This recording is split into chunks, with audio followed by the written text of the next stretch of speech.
수강생 여러분 안녕하세요. 이번 시간에는 상장내의 현대적 변화에 대해 살펴보겠습니다.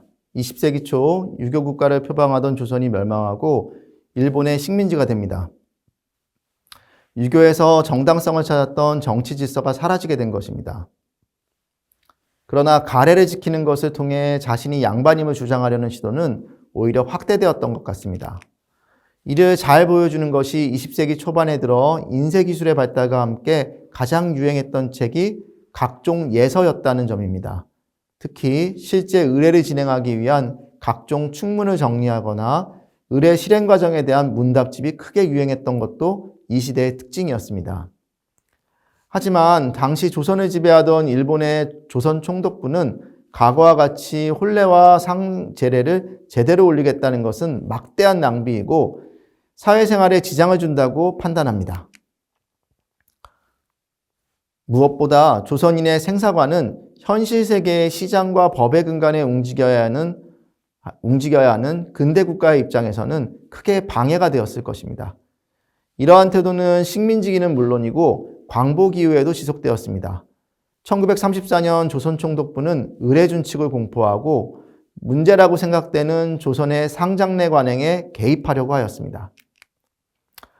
이와 비슷하게 광복 이후인 1960년대 말에도 박정희 정권은 가정의례 준칙을 도입하고 생활합리화의 명목 아래 통가의례에서 이른바 허례허식을 없애고자 시도하게 됩니다. 이 허례허식이라는 관념은 어디까지나 당시 국가의 관점에서 포착된 것입니다. 그러나 20세기 이루어진 합리화, 근대화는 한국인의 생사관, 그것을 반영하는 상장내에 큰 영향을 미쳤습니다. 이번 시간은 특히 1970년에서 80년대의 변화에 주목해 보겠습니다. 이 시기에 가장 중요한 변화는 상기라고 불리는 만 1년에서 만 2년에 이르는 기간을 100일 이하로 줄이는 것이었습니다. 앞서 이 기간에는 상청을 만들고 아침 저녁으로 망자에게 음식을 올렸다는 이야기를 했습니다. 그런데 조선 총독부부터 광복 이후 대한민국까지 이 기간을 일관되게 줄이려고 하였습니다. 박정희 정권에서는 상기를 100일 이하로 줄여 상례를 축소하려고 시도하였습니다. 이것은 1970년대까지만 해도 상청을 1년가량 유지하는 것이 일반적이었다라는 것을 보여줍니다. 실제로 이 시기를 지나면서 상청을 유지하는 기간이 점차 줄어들게 됩니다. 상기를 1년에서 100일로 줄이는 변화가 바로 이때 이루어지고 지역에 따라서는 2000년대 초까지만 해도 100일 정도는 상청을 두는 경향이 있었습니다. 혹은 이보다 짧은 49일 정도로 상기를 줄이기도 하였습니다. 이는 불교의 49제를 지내면서 탈상하는 또 다른 변화를 보여준다라고 할 수 있습니다. 더욱이 현대 한국에서는 상청을 집에 두는 경우를 찾아보기 어려워졌습니다. 상기는 1년에서 100일로, 100일에서 49일로, 그리고 이제는 사무제를 마치고 탈상하는 3일 탈상과 혹은 장례가 끝난 당일 바로 탈상하는 당일 탈상이 일반화되었습니다. 이것은 전통적인 상례가 1년 정도 시간이 걸렸던 것이 반세기 동안 극단적으로 단축된 현실을 보여줍니다. 이런 면에서 현대의 상례를 전체 상례 과정에서 시신 처리 중심이 크게 높아졌다는 점에서 상례가 아닌 장례로 표현하기도 합니다. 중요한 현대적 변화 중 하나는 상장례의 장소가 집에서 병원으로 변화했다는 부분입니다.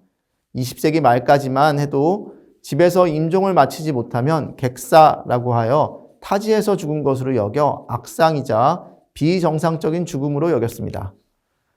병원이라 해도 이것은 마찬가지였습니다. 따라서 응급상황이나 병환 치료를 위해 병원에 입원했던 경우라 하더라도 임종 직전에 구급차를 타고서라도 집으로 돌아오는 것이 일반적이었습니다. 이때에는 앞서 언급한 것처럼 아파트에 거주하더라도 집에서 상례를 치러야 했기 때문에 주차장에 천막을 친다거나 아파트 지하 공간을 이용하는 등의 다양한 대안이 등장하기도 했습니다. 하지만 현재에는 장례를 장례식장에서 치르는 것이 일반화되었습니다. 이는 2000년대 이후의 변화라고 할 수 있습니다. 한국의 장례식장은 병원 영안실과 연결되면서 많은 경우 병원에서 장례식장을 운영하고 있습니다. 이제는 집에서 상례를 치르지 않고 장례식장을 이용하는 것이 일반화되었습니다. 2010년대에 접어들면서 이러한 변화는 도시에 한정되지 않고 농어촌으로도 확대되었습니다. 그래서 2000년대 초반까지만 해도 성행했던 장의사는 쇠퇴하고 있으며 이를 대신해서 장례식장이 자리 잡은 상태입니다. 장례식장의 확산은 상장례의 장소가 집에서 장례식장으로 변화했다는 것 이상의 변화를 가져옵니다. 먼저 의례의 풍경이 변화한다는 점입니다. 전통 상례를 다룬 이청준 감독의 축제라는 영화를 보신 적이 있으신가요? 이 영화를 보면 예서에 맞춘 상례의 절차와 동반되었던 다양한 관습들을 함께 엿볼 수 있습니다. 과거 상갓집은 망자가 호상을 맞을수록 잔치집과 비슷하게 변화했습니다. 특히 상갓집에 사람들이 많아 떠들썩한 것은 망자와 망자의 자손이 그만큼 좋은 삶을 살았음을 보여주는 증거로 여겨졌기에 상갓집에서는 밤새 술 먹고 술 마시고 놀아서 그 집을 떠들썩하게 만들어주는 것을 하나의 의무처럼 여겼습니다. 그렇기에 상갓집에서는 밤새 도박판이 벌어지기도 하고 상여를 갖고 장난치는 빈상여 놀이 같은 각종 놀이가 이루어지기도 했습니다. 전라남도 진도의 경우 상갓집에서 유판이 벌어져 밤새 윷놀이를 하기도 했습니다. 그러나 장례식장으로 장소가 옮겨지면서 밤샘을 하는 것 역시 점차 변화되고 있습니다. 장례식장에 따라 종교적 이유로 음주와 도박을 금지하는 곳도 있으며 장례식장의 특성상 다수의 상주가 공존하는 상황에서 밤새 놀고 어울리는 것은 다른 상주에게 피해를 줄 수 있는 것으로 인식되기 시작했습니다.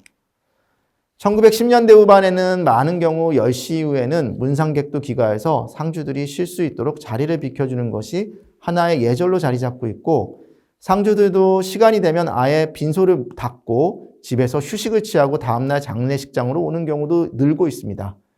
이처럼 장소의 변화는 상장내의 분위기를 바꿔놓고 있습니다. 이와 함께 두드러지는 것에는 장례를 전문적으로 관리하는 직업인 장례지도사가 등장했다는 점입니다. 20세기 중후반까지 한국 사회에서는 죽음과 관련된 각종 일을 맡아서 했던 장의사가 있었습니다.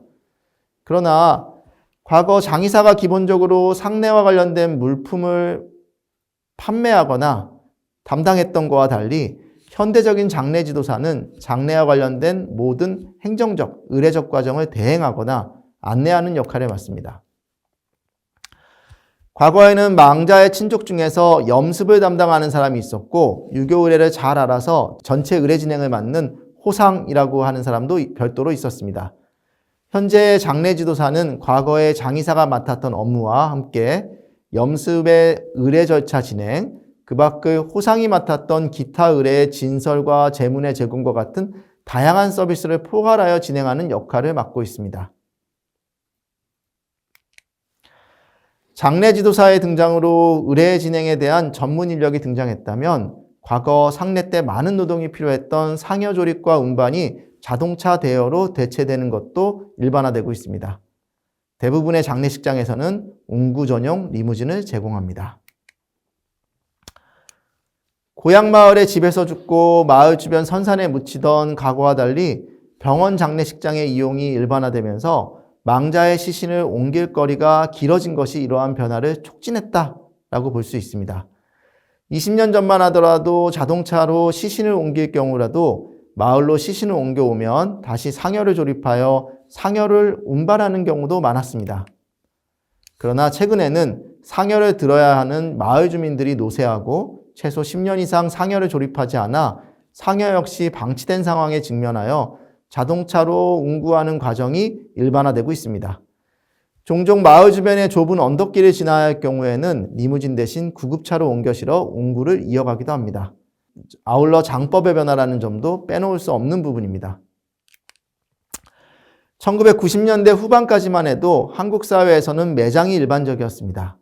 고려시대에는 불교가 정착하면서 화장이 유행했고 명당을 찾아 화장한 유고를 매장하는 경우가 많았습니다. 그러나 조선시대에는 유교가 자리하게 되면서 불교의 화장을 배격했고 매장이 주된 장법으로 자리하게 되었습니다. 화장은 식민지 시기에 들어서 다시 도입되었지만 주로 조선에 거류했던 일본인의 장법이었을 뿐 조선인에게는 부분적으로만 확산되었을 뿐이었습니다. 당시 한국인에게 화장은 비정상적인 죽음을 맞은 망자에 대한 장법으로 적용되었을 뿐 조상을 시신을 화장하는 것은 매우 부적절한 일로 받아들여졌습니다. 그러나 이는 1990년대 후반 국가가 주도적으로 시도한 화장 장려 운동을 통해 변화되었습니다. 1996년만 해도 전국 26%였던 화장률은 2021년 기준 90%를 돌파했습니다.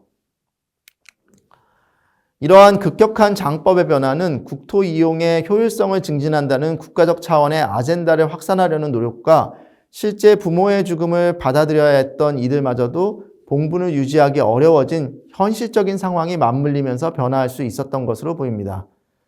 여러분은 벌초를 해보신 적이 있나요? 풀을 베는 것은 마치 집안일과도 같아서 풀이 자라면 쉽게 티가 나지만 풀을 베는 노력은 잘 드러나지 않습니다. 그리고 풀은 매우 빨리 자랍니다. 몇 달만 벌초를 하지 않으면 무덤 주변은 풀로 뒤덮이고 맙니다. 봉분을 사용하면 매년 적지 않은 규모를 벌초해야 합니다. 내가 장손이고 4대조까지 봉분을 관리한다 치면 보통 8곳 이상의 봉분을 매년 벌초해야 합니다. 이러한 조건은 타지에 이주한 자손에게는 부담이 될 수밖에 없었던 것입니다. 보통 장법이라고 말하면 매장, 화장, 수장, 풍장 같은 방식이 동등하게 제시됩니다. 하지만 사실 화장은 2차례의 시신 처리가 필요하다는 특징이 있습니다. 시신을 불태우는 것은 일반적인 시신의 처리입니다. 화장 이후에 남은 골분을 어떻게 처리할 것인가는 별도의 문제로 남는다는 것입니다. 이 부분에 대해서는 현재 크게 3가지 장법이 존재합니다. 첫째, 지상의 골분을 보관하는 방식으로 봉안당이 여기에 해당되는 방식입니다. 둘째, 지하의 골분을 보관하는 방식으로 잔디장이나 수목장이 여기에 속합니다. 현재 자연장으로 여겨지는 방식은 바로 화장 후에 매장을 기본적인 장법으로 채택하는 것으로 볼 수 있습니다. 셋째, 골분을 흩어서 뿌리는 방식으로 산골이라고 합니다. 특정한 노지에 골분을 뿌리는 방식과 해상의 특정 영역에서 골분을 뿌리는 방식의 2가지 방식이 있습니다. 이 중에서 한국에서 일반적으로 화장의 장법은 앞에 2가지입니다. 최근에는 점차 산골을 택하는 사람들도 늘어나는 추세입니다. 다만 장사 등에 관한 법률에서는 명시적으로 산골을 포함하진 않았는데 그렇다고 법적으로 금지되지는 않은 모호한 영역이라고 할 수 있겠습니다. 본래 산골은 비정상적인 죽음을 맞은 망자를 처리하는 장법으로 여겨져서 기피되는 장법이었습니다. 그러나 최근의 변화는 산골이 정상적인 죽음을 맞은 망자의 장법으로 정착될 수 있을 것인가에 대한 새로운 관심을 불러오고 있습니다. 지금까지 20세기 이후 한국의 상장내 변화에 대해 살펴보았습니다. 앞서 살펴보았듯이 20세기 이후 한국의 도시화나 주거 생활의 변화도 상내 문화에 많은 영향을 미쳤습니다. 그러나 가장 큰 변화는 오랫동안 유지되어 온 사생관이 근대화하면서 나타난 변화가 아닐까 생각됩니다. 삶의 의미를 부여하는 방식, 가족이나 이웃의 관계에 의미를 부여하는 방식, 그리고 죽음과 사후 세계를 그리는 방식이 개인화되고 근대화된 것과 관계가 깊습니다. 한국의 상장내 문화의 변화를 살펴보는 작업은 한국인이 삶과 죽음에 의미를 부여하는 방식을 그리는 것이기도 합니다.